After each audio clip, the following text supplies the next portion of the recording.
of their courage and the indomitable determination to live free.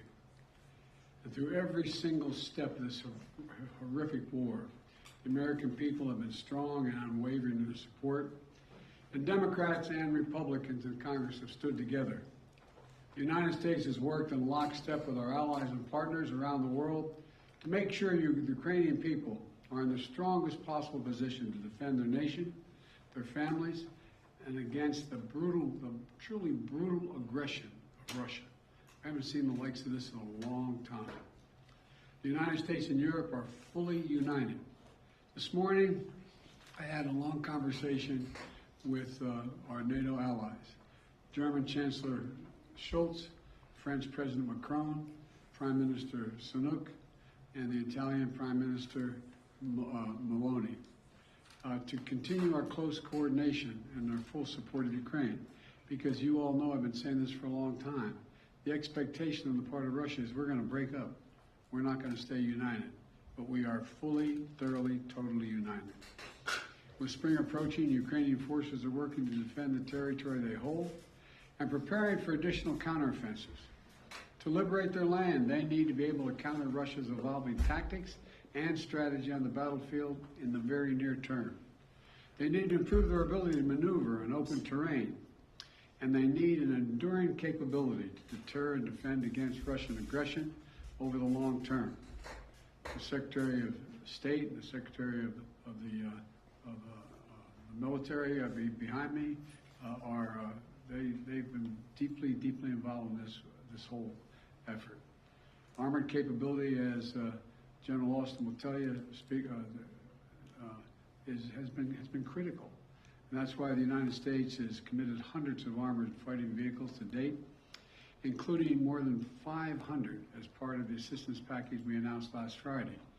And today I'm announcing that the United States will be sending 31 Abrams tanks to Ukraine, the equivalent of 1 Ukrainian battalion. Secretary Austin has recommended this step because it will enhance the Ukraine's capacity to defend its territory and achieve its strategic objectives.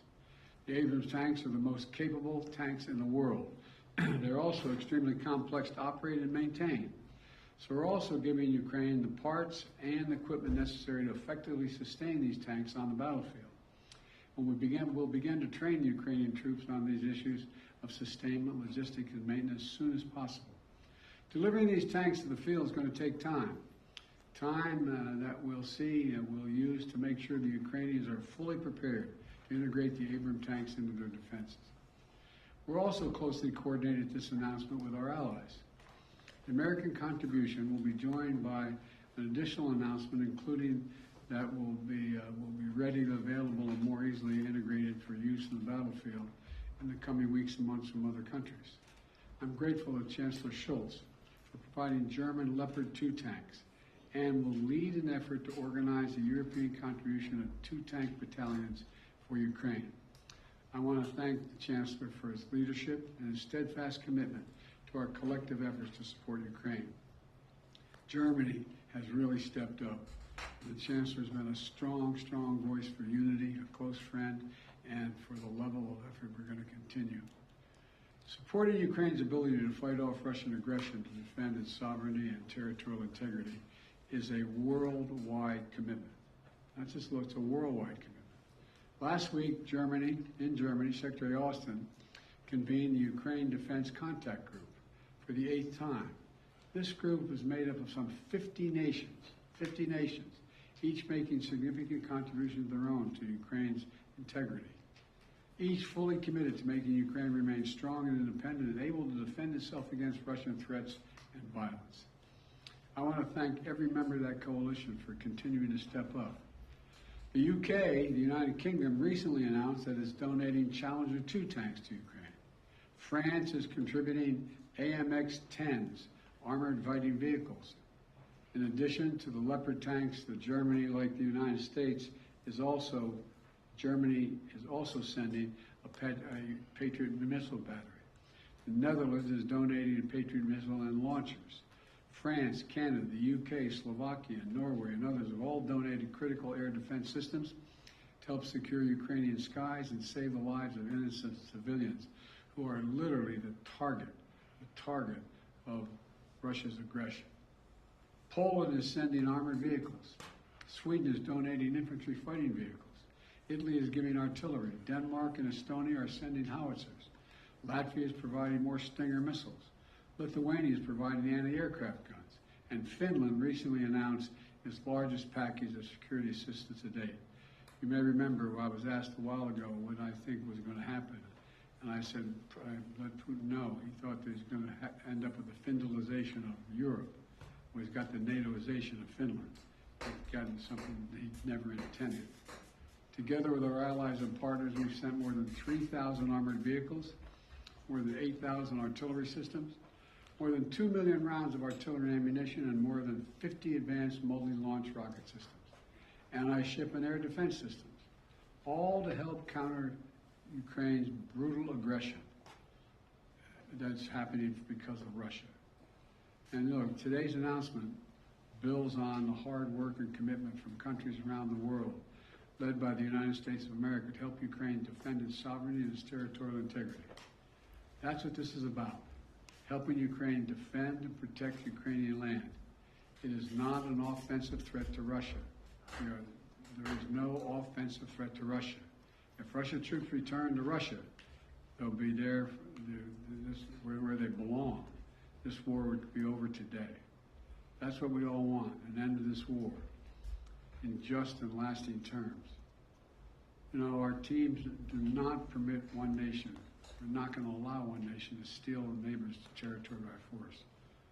Our terms that preserve Ukraine's sovereignty and territorial integrity and honor the UN Charter. They're the terms we're working on. And you know, these are the terms we all signed up for, and 143 nations voted for in the United Nations General Assembly last October. So, the United States, standing shoulder to shoulder with allies and partners, is going to continue to do all we can to support Ukraine. Putin expected Europe and the United States to weaken our resolve. He expected our support for Ukraine to crumble with time. He was wrong. He was wrong. And he was wrong from the beginning, and he continues to be wrong. We are united. America is united, and so is the world. And we approach the one-year mark, as we do, of the Russian full-scale invasion of Ukraine. We remain united and determined as ever in our conviction and our cause. These tanks are further evidence of our enduring, unflagging commitment to Ukraine and our confidence in the skill of the Ukrainian forces. As I told President Zelensky when he was here, and today's his birthday, by the way, in December, we're with you for as long as it takes, Mr. President. Ukrainians are fighting an age-old battle against aggression and domination. It's a battle Americans have fought proudly, time and again. And it's a battle we're going to make sure the Ukrainians are well equipped to fight as well. This is about freedom. Freedom for Ukraine. Freedom everywhere. It's about the kind of world we want to live in, the world we want to leave to our children. So may God protect the brave Ukrainian defenders of their country and keep the flame of liberty burning bravely as it can. Thank you. Mr. President, why are you taking this decision now? Did Germany force you to change your mind on sending tanks? Germany didn't force me to change your mind. We wanted to make sure we were all together. That's what we're going to do all along. And that's what we're doing right now. Thank you. Mr. President, any response to the Pence disclosures of classified documents? Sir, are the searches of your homes completed? Mr. President, when is Jeff Zients starting as your next chief of staff? We search for Hobith.